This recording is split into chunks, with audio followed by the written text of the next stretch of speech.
mothers are, there is no love greater than the love that you have for us and the love that Christ has shown for us.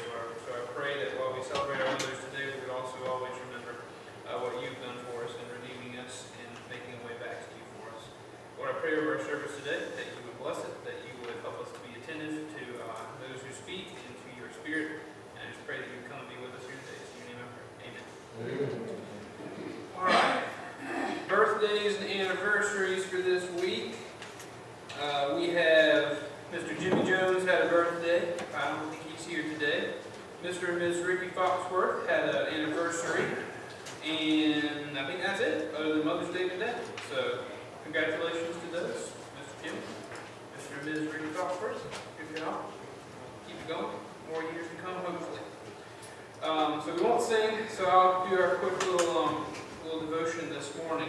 The youth and I are talking about Solomon this morning. I think everybody knows the main stuff that we learn about Solomon is that he was one of, if not the wisest men to ever live, because God asked him, "What do you want, Solomon?" And Solomon said, "I want the understanding to be able to rule your people."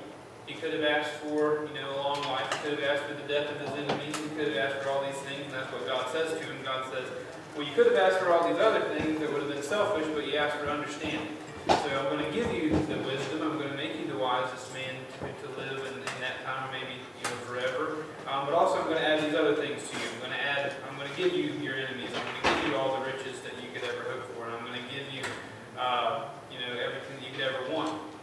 And so Solomon gains this wisdom, and then we see later on throughout the book of 1 Kings how Solomon uses that wisdom to rule.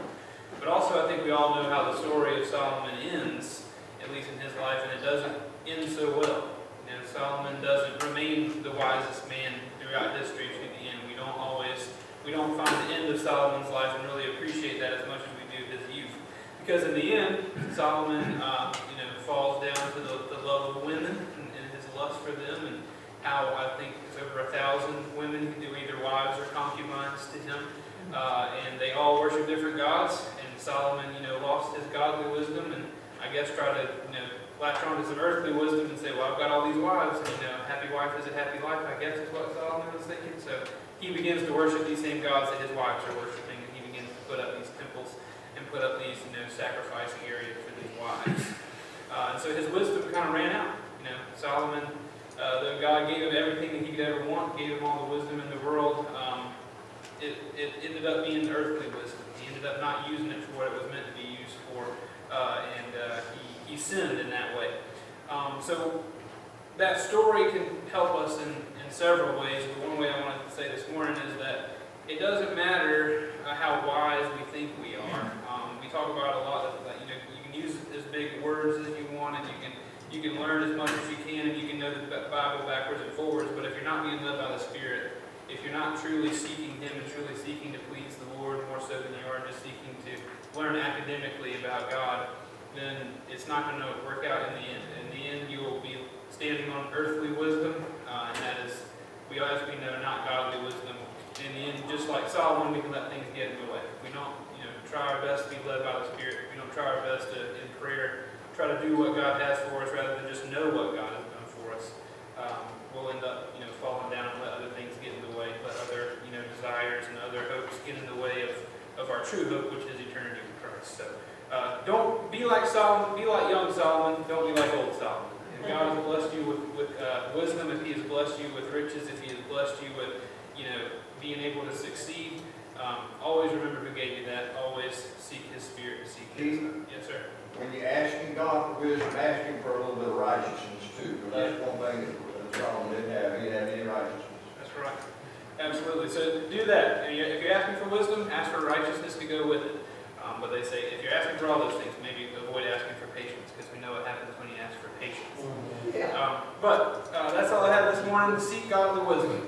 Whatever earthly wisdom you got, pray that God will add godly wisdom to that. But that's all I have today, and I'm going to pray for us, and we'll head on to our classes. Father, again, we thank you for this day. Lord, we thank you for all the things that you've given us. We thank you for the wisdom that you have provided to us, Lord. And we just pray that for all the earthly things, all the earthly wisdom that you have given to us, Lord, the ways that you have allowed us to succeed, we pray that we would always appreciate